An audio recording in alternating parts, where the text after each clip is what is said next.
여러분 안녕하세요. 권순욱입니다.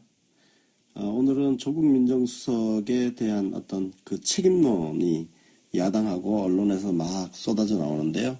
거기에 대해서 조금 말씀을 드리고자 합니다. 지금 그 안경환 법무부 장관 후보가 사퇴를 하니까, 자진 사퇴를 했죠. 사퇴를 하니까 인사검증 실패한 것 아니냐. 서울대학교에서 같이 서울대학교 제자이기도 하고 같이 교수 생활을 했는데 그걸 왜 몰랐냐. 뭐 이런 황당한 이야기도 나오고 있고요. 그리고 이미 이제 민정수석인데 인사검증하는 자리인데 지금 안경환 장관 후보자 그 40년 전 그 일을 낱낱이 샅샅이 파악을 못했으니 책임을 져야 된다. 난 이 이야기를 하는 사람들의 파렴치함의 끝이 어딘지 그 깊이를 진짜 가늠을 할 수가 없습니다. 여러분 잘 아시겠지만 이미 몇몇 보도가 나왔죠. 나와서 아시다시피 이명박 당시에 17명이 인사청문회 그 청문보고서 채택이 안 됐습니다. 채택이 안 됐지만 장관을 했어요. 그리고 그때 자진 사퇴, 지명 철회한 사례도 많습니다. 그 다음에 박근혜 정권 마찬가지죠. 굉장히 많아요. 10명이나 그 청문보고서 채택 없이 장관 임명했고요. 역시 자진 사퇴, 임명 철회 굉장히 많았습니다. 참여정부 당시에 노무현 대통령 당시에 그때 딱 3명에 불과했죠. 그거하고 비교하면 양적으로도 엄청나게 진짜 부실한 사람들이 장관을 했었고, 그리고 인사검증이라는 게 정말 형편없었죠.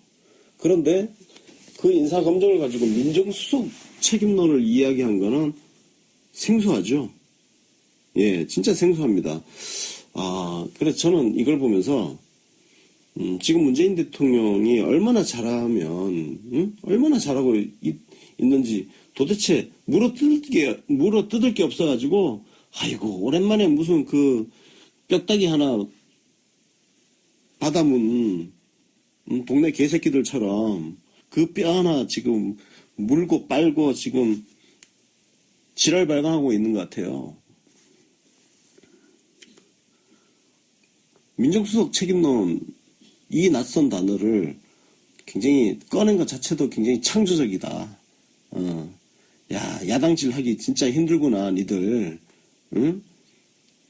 참, 진짜 퍼펙트에 가까운 정권, 문재인 대통령을 만나가지고 야당 해먹기 힘드니까 민정수석 책임론이라는 회개한 프레임을 지금 들고 나와서 난리를 치고, 심지어 조국 민정수석 그 인사 검증 실패에 대한 책임을 추궁하기 위해서 국회 출석을 요구하겠다는 이야기까지 나오고 있어요. 이 정도면요 거의 미친 거예요. 예, 이건 진짜 미친 거예요. 미친 거. 국회 수준을 도대체 어디까지 지금 수준을 떨어뜨릴 것인지 한번 볼 필요가 있고, 진짜 야당 앞에서 지금 촛불을 들어야 되나? 그죠? 지금 뭐 일부 진짜 그런 분들 굉장히 많은데, 인사청문회를 이런 식으로 더러운 정쟁의 수단으로 저는 이용할 수 있다고 생각을 합니다. 충분히. 이런 기회를 통해서 야당의 역할을 제대로 보여주면서 야당의 능력을 보여주고, 그죠? 근데 지금은 야당의 훌륭한 능력을 지금 보여주는 게 아니에요. 훌륭한 능력을 보여주는 게 아니라 더러운 능력을 지금 보여주고 있다고요. 안 그래도 지지율이 바닥을 기고 있는 이 정당들이, 이 야당들이 도대체 어쩌려고 지금 이런 행태를 국민들 앞에 지금 보여주고 있는 건지 진짜 한심한 거죠. 그리고 언론 문제인데, 언론이 지금 이 문제를 가지고 대단히 큰 어떤 일이 일어난 것처럼 기사를 부풀려서 쓰고 있단 말이에요, 다들. 인사검증 실패, 후폭풍이 어쩌고, 그래서 뭐 인사 차질, 뭐 사태라는 단어를 붙이고 부실 논란. 그래, 부실 논란은 이게 가장 평범하죠. 근데 정말 이 부분은 참 창조성도 없다. 더럽게 맨날 쓰던 대로 쓰는구나, 기사를. 습관처럼. 굉장히 습관적인, 기사예요. 기사 제목. 언론도 정신 좀 차려요. 이게 무슨 큰 사태가 났어요? 후보자가 또 자진 사퇴했어. 근데 이게 무슨 사태야. 그래서 당장 무슨 다음 일정이 어쩌고 저쩌고. 아이고, 걱정하지 마세요. 청와대 이거 가지고 눈 하나 껌뻑 안 하고 문재인 대통령 하나도 껌뻑 안 하고 아마 곧 조만간 바로 장관 후보자 임명할 겁니다. 그래서 인사 차질 하나도 없을 거고, 그리고 후폭풍 걱정 하나도 안 해. 걱정할 게 뭐가 있는데. 그냥 장관 임명해가지고 검찰개혁 확실하게 해버리면 되지. 그리고 장관 후보자는 이미 검토단계에서 여러 명을 검토를 했기 때문에 이미 후임자는 결정되어 있을 거라고 봅니다.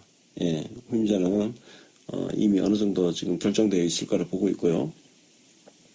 그 다음에 뭐 이제 강경화 외교부 장관, 그래서 안경환 장관 후보자 사태 때문에 강경화 외교부 장관 그 임명이 뭐 차질을 빚는 거 아니냐. 아이고, 걱정해줘서 감사합니다. 감사한데요. 장관 임명에 하등 영향 미칠 거 없어가지고 아마 곧 임명이 될 겁니다. 그러니까 그래요. 걱정해줘서 고맙습니다. 예, 고맙고요. 그런데 굉장히 또 그 내부의 적이 나타났습니다. 중앙일보 기사, 여러분들 뭐 SNS에 이미 많이 돌고 있던데요. 조국 민정수석을 뒤에서 비판하는 더불어민주당 소속 정치인 익명에 숨어가지고, 바깥에서는 뭐 이런저런 좋은 이야기를 많이 하더니 청와대 안에 들어가서는 대통령 듣기 좋은 말만 한다. 쉽게 해서 아부한다, 이 얘기예요. 이게 이 쥐새끼가 누구인지 진짜 궁금해졌어요. 가능성은 지금 두 가지거든요. 실제로 내부 총질러가 있어가지고 지금 이 기회에 언론이 듣고 싶은 말을 아주 딱 떡밥을 제대로 던져준 내부 총질러일 가능성이 있고, 또 하나의 가능성은 뭐냐면요. 아무도 이런 이야기를 하지 않았는데 그냥 기자가 자기 생각을 더불어민주당 소속 정치인으로 둔갑시켜서 내보냈을 가능성. 아니, 기자들이 실제로 이런 걸 많이 해요. 아니, 이런 민감한 멘트 같은 거 따는 게 보통 일이 아니거든요. 왜냐면은 이런 말을 해주는 사람도, 예를 들어서 이게 취재원 보호가 제대로 안 되고 뭐 소문이 좀 나가지고 그 발언한 사람이 누구더라 이런 식의 조금 말이 돌고 하면은 그 감당을 어떻게 할 거예요. 그죠? 그래서 정치인들이 이런 민감한 말을 그렇게 한다는 거는 쉬운 일이 아니에요. 그래서 취재가 잘 안 되면은 기자들이 그냥 지 생각을 그냥 막 써가지고는 마치 정치인이 그렇게 이야기한 것처럼 그렇게 하는 경우도 있습니다. 창피한 얘기지만 제가 옛날 법조 출입 기자 할 때 도저히 멘트를 못 얻어가지고 그런 경우인데 좀 부끄럽습니다. 예. 하여튼 내부 총질러들은 우리가 끊임없이, 여러분들 뭐 아시겠지만 이 정치 신세계의 핵심 역할 중에 하나가 뭐냐면 내부 총질러들 진압하는 역할을 우리 스스로는 우리의 역할이라고 그렇게 생각을 하고 있습니다. 내부 총질러 단속해가지고 더불어민주당이 쉽게 흔들리지 않도록 바깥에서 지원해주는 역할. 예, 왜냐면은 정치인들끼리는 또 누가 내부 총질을 했을 때 사실 막 듣기 싫은 이야기를 대놓고 하기가 쉽지가 않아요. 그러니까 그거를 진압할 수 있는 거는 저희들 같은 일반 시민들이 바깥에서 세게 비판을 해주고 하면서 그 내부 총질러들이 좀 그 기세 등등 하지 않도록 예, 좀 작사를 낼 필요가 있다는 거죠. 그래서 아니면 그냥 정당에 굉장히 충성심 갖고 정당 질서에서 그 해당 행위성 발언을 함부로 하지 않고 그리고 같은 동지들 뒤통수에 뒤통수를 후려갈기는 그런 발언, 비겁한 발언 같은 거 안 하면 되는 거예요. 비판을 그러니까 건전한 비판은 장려할 수 있어요. 건전한 비판과 비열한 뒤통수 때리기는 엄연히 다릅니다. 그러니까 건전한 비판이 되기 위해서는요, 이런 발언을 국회 정론관 가서 서서 하세요. 서서 공개적으로 자기 이름 까고 얼굴 까고 그러면 좀 정제된 표현도 나올 것이고 뭔가 진짜 건설적인 비판도 할 수 있을 거 아니에요. 이렇게 꼭 익명에 숨어서 하면요, 논리도 참 더럽고 그 발언 자체도 아주 한심한 경우가 대부분이에요. 비열한 경우가 대부분이고. 그래서 건전한 비판이라는 거는 내 이름과 얼굴을 다 까놓고 해야 된다. 그 자신이 없으면 함부로 뒤에서 입 놀리지 마세요. 이거 누군지 하여튼 진짜 다 찾아내고 싶어. 응? 찾아내서 좀 군기를 잡아야 돼요. 진짜 단기를 잡아야 돼. 단기. 더불어민주당 단기를 잡아서. 자, 그래서 조국 교수 책임론 이거는 진짜 자유한국당은 진짜 적폐청산의 대상이잖아요. 정말 형편없는 장관들을 엄청나게 배출한 그 정당이, 그리고 우병우라는 정말 희대 정말 역사적인 민정수석을 배출한 정당이 자유한국당 아니에요. 지금 어디서 지금 아직도 반성하고 있어도 모자랄 판에 고개 빳빳이 쳐들고 파렴치한 말을, 자유한국당이 할 수 없는 말이에요. 자유한국당이 민정수석 책임론을 이야기한다고? 이건 천하의 개쌍놈들이야 아주. 응? 어떻게 이렇게 낯짝이 두꺼울 수가 있어요. 하늘 부끄러운 줄 몰라 진짜. 양심의 철판을 깔아가지고 온몸에 똥칠을 한 놈들이 어디에 대고 도덕성을 이야기하고 책임론을 이야기하고. 여튼 2020년 총선은요, 2020년 총선의 최고의 과제는 자유한국당 멸망입니다. 자유한국당이 대한민국 정치사에서 사라지게 하는 거. 이게 갑자기 이제 옛날에 그 유시민 장관 초선 때 그 발언이 생각나네요. 한나라당 박멸의 역사적 사명을 띠고, 있다고 유시민 당시 국회의원이 그렇게 얘기를 했죠. 자신의 역할을. 정치 신세의 역할은 자유한국당의 박멸로 하겠습니다. 아까 전에 이제 더불어민주당 내부 총질러 단속, 여기에 더해서 자유한국당 박멸. 자유한국당은 진짜 한국 정치사에서 박멸을 시켜야 할 존재입니다. 적폐청산 대상들이 어디서 시건방지게, 이게 벌써 국민들이 다 까먹은 줄 알고 당당하게 나와가지고 얼굴 들이밀고, 안경원 장관 후보자 발톱 때만도 못한 것들이 참 진짜. 자, 그리고 이번 사태에서 여러분들 이미 이제 어제 저희 외전화했어도 이미 이야기를 한번 했지만, 굉장한 불법 중요한 게 나왔죠. 최동욱 검찰총장 혼외자와 관련된 개인 신상 정보가 강남구청을 통해서 유출됐던 그 사례와 비슷하게 지금 안경환 장관 후보자의 40년 전 판결문이 유출이 됐죠. 그래서 지금 주광덕 자유한국당 주광덕이가 합법이라고 어쩌고 하는데 그 주광덕이가 합법이라고 하면 합법이에요? 그런 게 어딨어. 자, 저도 법원 출입 기자를 했지만 이런 가사 판결이라고 그러거든요. 가정법원에서 이제 하는 가사 판결 같은 경우는 기자들한테 오픈하지 않습니다. 그리고 정말 정 필요해서 기자들이 판결문을 요청하는 경우에도 그 당사자는 도저히 누구인지 알 수 없게 다 가려버려요. 이게 원칙입니다. 이거는 그 법원에 규정이 있어요. 지금 이번 주광덕이 공개한 안경원 장관 후보자 그 판결문을 보면 이름이 그대로 가려지지 않고 이름이 그대로 있다는 거예요. 저는 이건 굉장히 심각한 사태라고 생각을 하고요.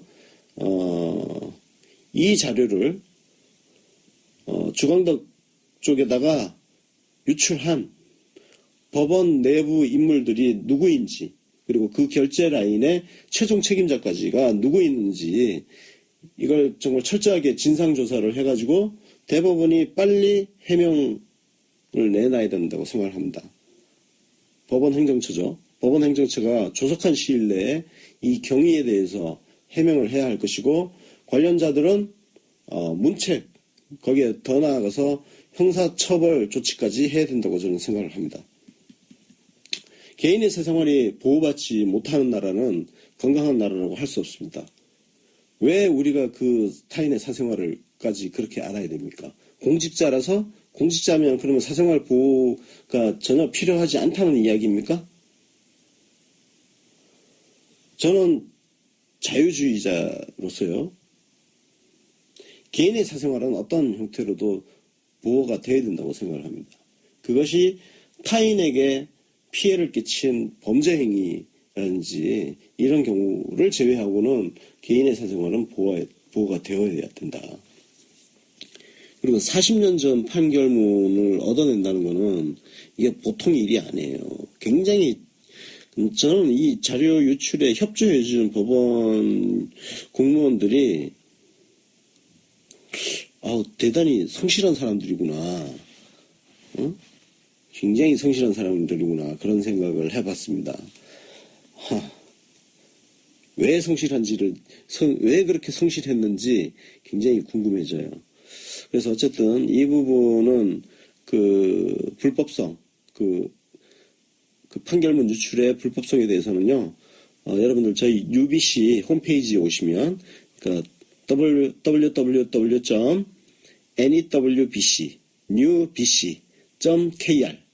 co.kr 아니고 그냥 .kr입니다.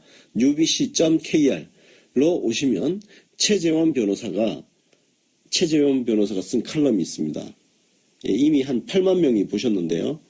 아직 혹시 못 보신 분들은 그 칼럼을 읽으시면 왜 그 판결문 유출이 불법적인 건지 잘 아실 수 있게 글로 정리를 굉장히 잘 해놨습니다.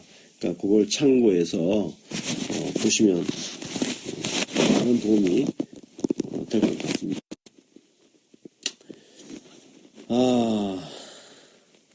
자, 이번 이 특종을 TV조선이 지금 했는데 최동욱 검찰총장 그 보도도 그죠? 그때 그거 조선일보가 했죠. 조선일보가 하여튼 네. 하여튼 언론 영향력이 세가지고 그런지 모르겠지만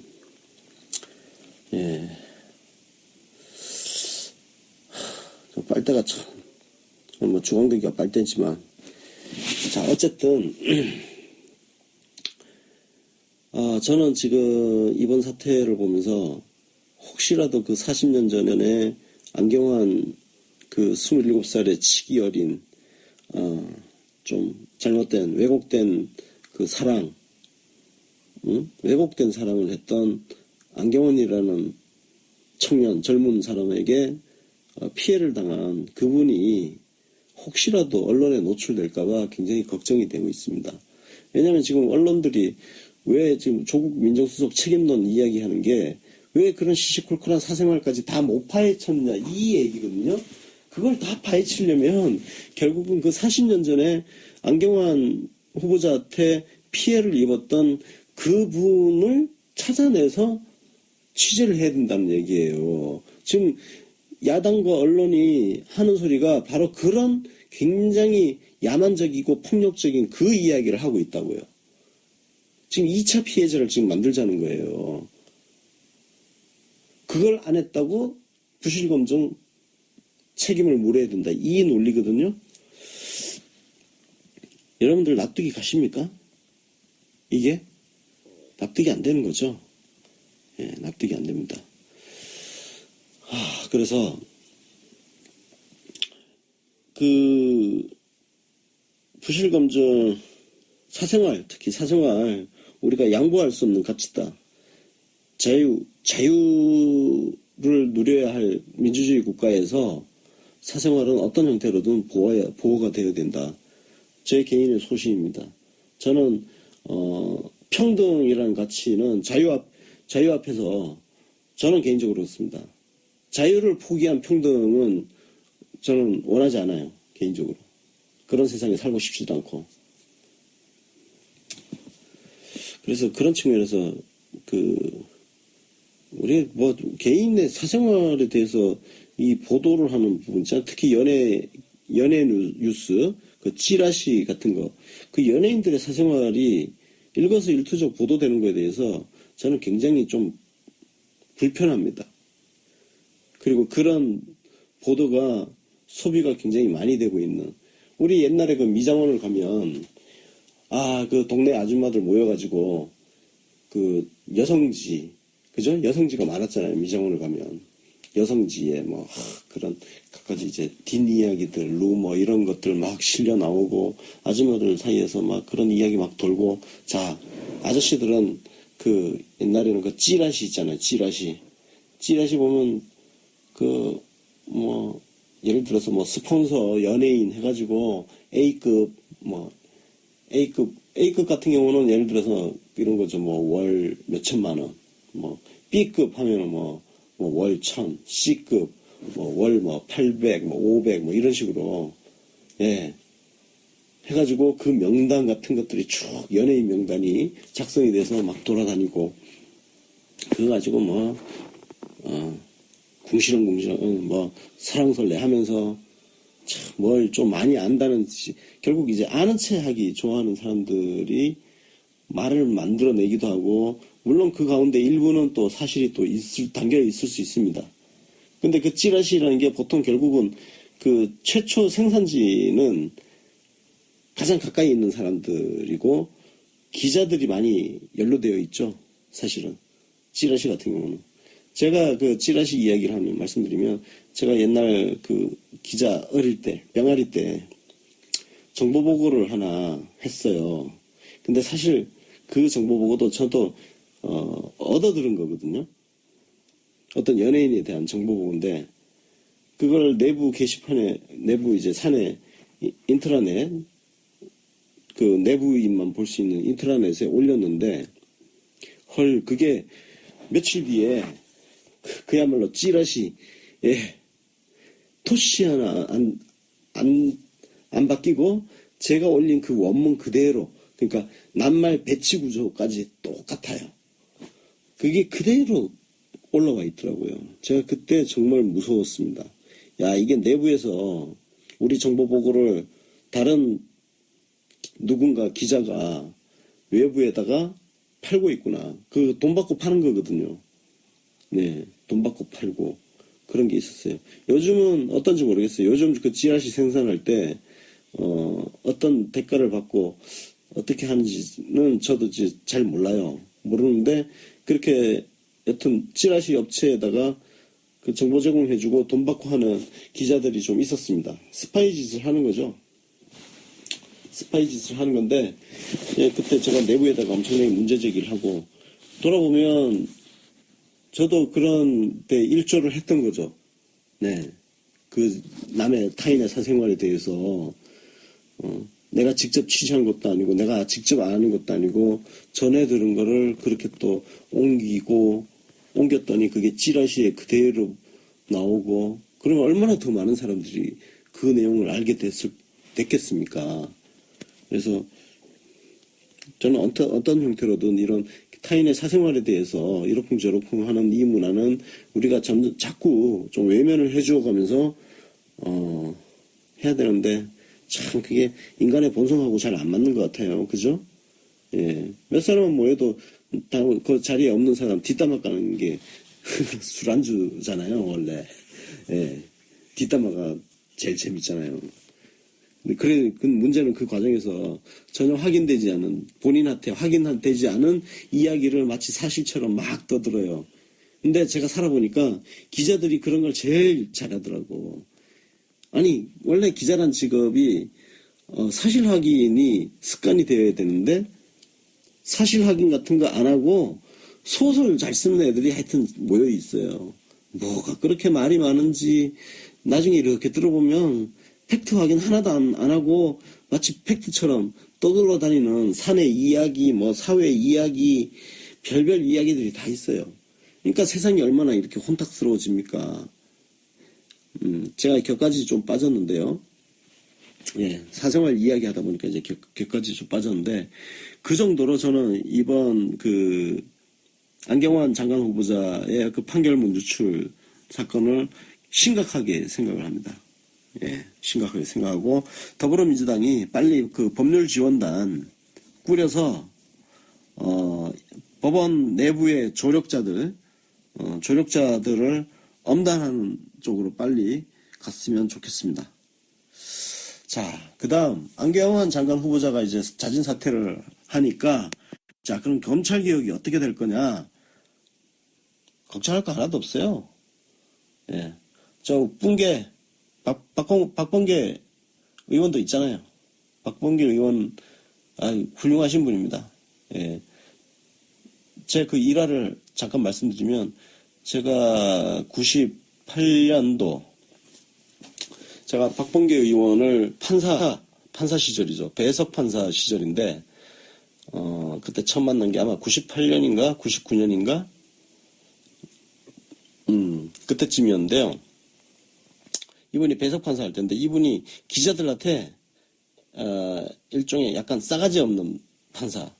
그래서 싸가지 없다고 뭐 아주 싸가지 없고 이게 아니고 정확하게는 불친절한 판사.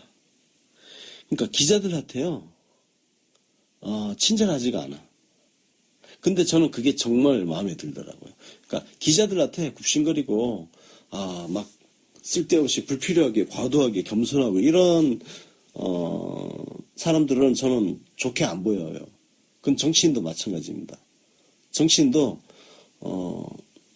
나는 이제 처음 봤는데, 엄청 친한 척 하면서 막 악수를, 막 손을 흔들어대면서 악수하는 그런 정치인이, 예, 있습니다. 정모식이 진짜 싫더라고요. 아니, 이제 처음 봤는데, 엄청 친한 척 하고, 날 언제 봤다고.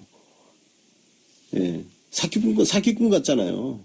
그러니까 박범계 의원 같은 경우는 하여튼 배석 판사 때 그랬어요. 그냥 참 담백한 사람, 기자들한테 쓸데없이 잘 보이려고 하지도 않고, 그러니까 자기 중심이 있었던 거죠. 자기 중심. 그리고 자기 직업에 대한 자기 소신이 있었던 거고, 그러니까 기자들한테 그랬던 거죠.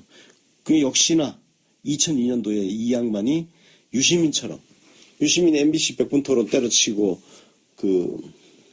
국민, 개혁당 만들고, 노무현 구하기 뛰어들었던 것처럼, 이 양반도 그때 판사를 때려치고, 노무현 구하기에 뛰어들었던, 예, 박범계 의원이 그런 사람입니다. 그래서 이 양반이, 법무부 비서관도 했고, 판사 출신이고, 그러니까, 그리고 연수원 기수도 꽤 되고 국회의원 선수도 이제 3선 쌓였고 법무부 장관은 가면은 잘할 것 같아요. 예, 검찰이 함부로 하기도 힘들 거고. 그리고 또 한 분은 저는 개인적으로 인하대 법학전문대학원의 그 김인혜 교수, 네, 이분도 사법시험 출신자인데 변호사를 하다가 인하대 법대 교수를 굉장히 꽤 오래 하고 있죠. 근데 이분이 그 2011년도에 문재인 대통령하고 검찰개혁 방안을 담은 책을 공동 집필하신 분이에요. 그러니까 문재인 대통령이 하고자 하는 검찰개혁이나 방향, 철학을 가장 잘 알고 잘 이해하고 계시는 분. 그러니까 이런 분이 장관이 되면 검찰개혁을 굉장히 대통령이 일단 편하게 할 수 있을 것 같아요. 왜냐면은 장관이 너무 이해를 잘 하고 있으면 뭐 이렇게 저렇게 설명을 안 해도 되잖아요. 예, 대통령 입장에서 얼마나 편하겠어요. 그래서 김인혜 교수도 제가 보기엔 괜찮고, 그 일부에서 뭐 이정희 그 통합진보당 전 대표 이야기 나오길래 제가 이거 그냥 말씀드린데, 아니 그런 농담이라도 그런 말 하지 마세요. 이정희가 웬 말이야 진짜. 응? 이정희는요 통합진보당 그 해산 심판 당시에요. 이 사람은 정치를 해야 할 때 곳에서 법논리를 들어서 망치고, 그리고 법논리가 필요한 법정에서 정치적 구호만 외치다가 재판 망치고. 저는 통합진보당 해산심판 그 당시에 이정희 그 변론이 진짜 형편없다고 생각합니다. 그건 법률가의 논리가 아니라 정치인의 논리였어요. 그리고 오히려 정치력이 필요했던 그 통합진보당 부정경선 사태 당시에는, 그때는 정치력이 필요한데 그때 엄청나게 무슨 법논리 갖고 참 여러 사람 답답하게 했죠. 아니 그런 사람이 무슨 법무부 장관 이야기를 지금 꺼내고 있어요. 농담이라도 그 진짜 하지 마세요. 예, 진짜 그런 하는 거 보면 저는 개인적으로 진짜 좀 짜증이 나더라고. 그 통진당 세력들인가? 난 통진당 세력들하고 안 친한데 하여튼 눈에 보여가지고. 예, 그래서 검찰개혁은 아마 조만간 빠른 시일 내에 일요일 정도? 내일이네.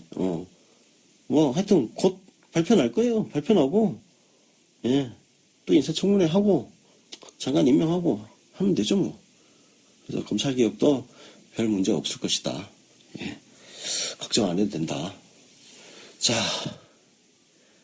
오늘 뭐 몇 가지 이야기 가지고 했는데요. 아마 거의 바람 수준이죠. 언론 보도, 야당 행태 바람 수준인데 뭐 어쩌겠습니까? 이게 뭐 하루 이틀 그랬던 것도 아니고 앞으로도 우리가 계속 그 형편없는 저질의 그 야당, 그리고 저질의 언론 계속 볼 텐데, 그래서 조금 더 이제 안 걸리지 마시고, 예, 우리 정신 건강 잘 유지하면서 좀 속으로 아니라 겉으로 좀 비웃어져 가면서 느긋한 웃음을 지으면서 뭐 문재인 대통령이 다 알아서 하시겠죠 뭐. 그죠? 이런 마음으로, 에이 우리 이니가 다 알아서 하겠지. 우리는 그냥 문골 오소리 정신으로 그냥 흔들리지 않는 지지만 보여주면 뭐 어떻게 잘 되겠지. 예, 그렇게 편하게 생각하면서, 예, 너무 스트레스 너무 받지 마세요. 예, 우리 다 같이 건강하게 좋은 세상 오래오래 살아봅시다. 그래서 제가 뭐 농담처럼 이야기하지만 저는 남은 인생 동안 더불어민주당이 계속 집권하는 그런 세상 살다가, 예, 죽고 싶어요. 그래서 그러기 위해서 지금 제가 할 수 있는 거 이제 나 잘 되자고 하는 거죠. 이게 다. 예, 내가 나 잘 살아보자고 지금 하는 짓이죠. 그래서 지금 논평도 올리고 그러는 거죠. 자, 그래서 여러분 우리 한번 좀 더 우리 새로운 주류로서 예, 밝고 힘차게 즐겁게 그렇게 하루하루 그렇게 지냈으면 좋겠습니다. 지금까지 들어주신 여러분 정말 고맙습니다. 그런데 그 인사검증을 가지고 민정수석 책임론을 이야기한 거는 생소하죠. 예, 진짜 생소합니다. 그래서 저는 이걸 보면서 지금 문재인 대통령이 얼마나 잘하면, 얼마나 잘하고 있는지 도대체 물어뜯을 게 없어가지고 아이고, 오랜만에 무슨 그 뼈다귀 하나 받아문 동네 개새끼들처럼 그 뼈 하나 지금 물고 빨고 지금 지랄 발광하고 있는 것 같아요.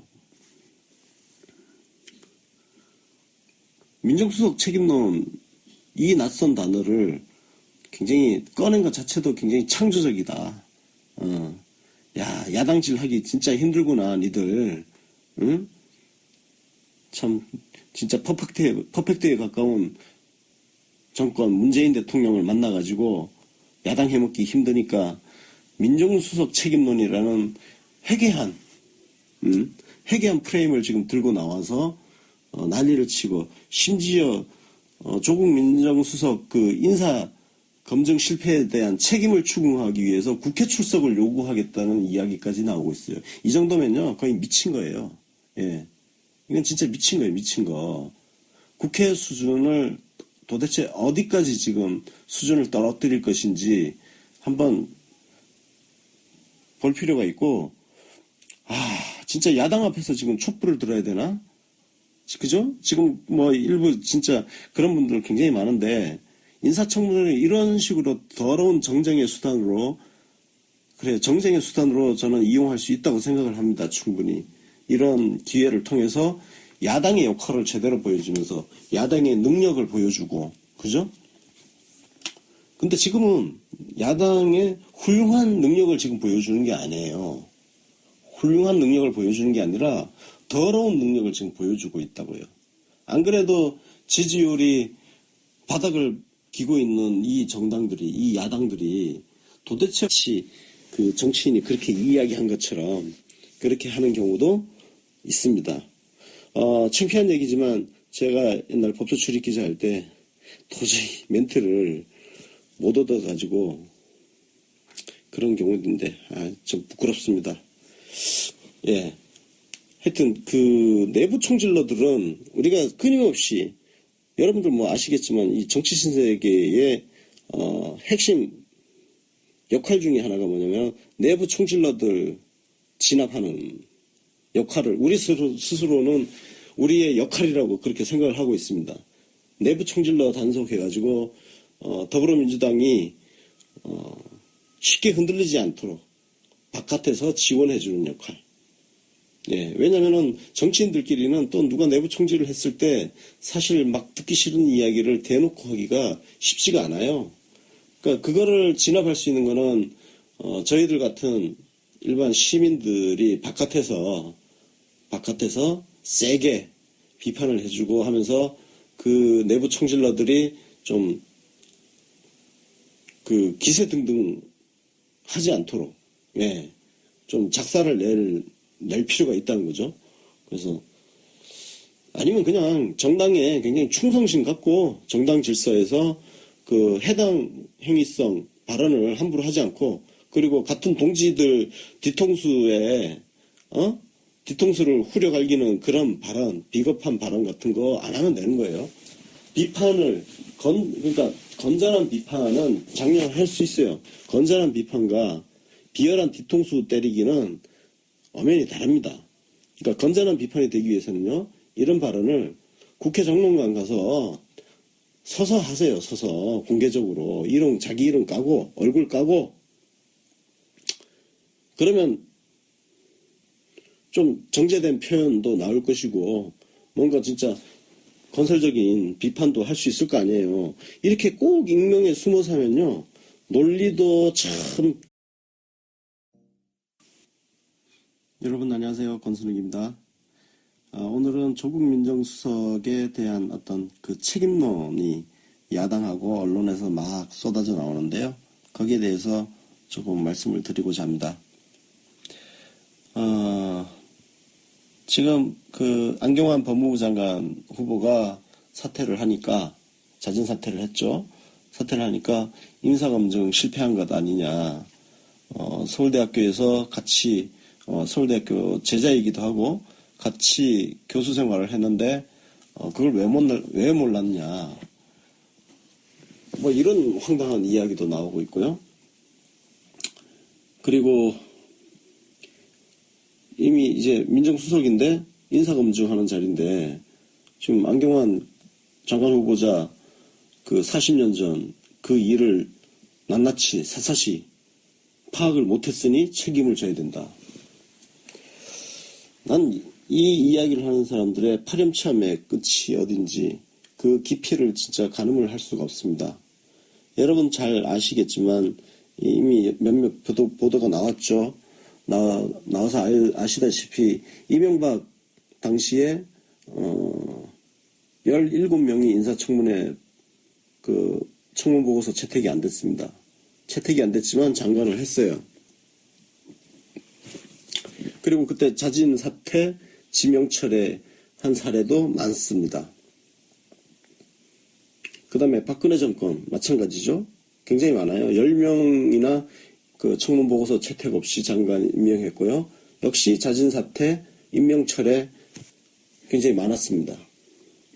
참여정부 당시에 노무현 대통령 당시에 그때 딱 3명에 불과했죠.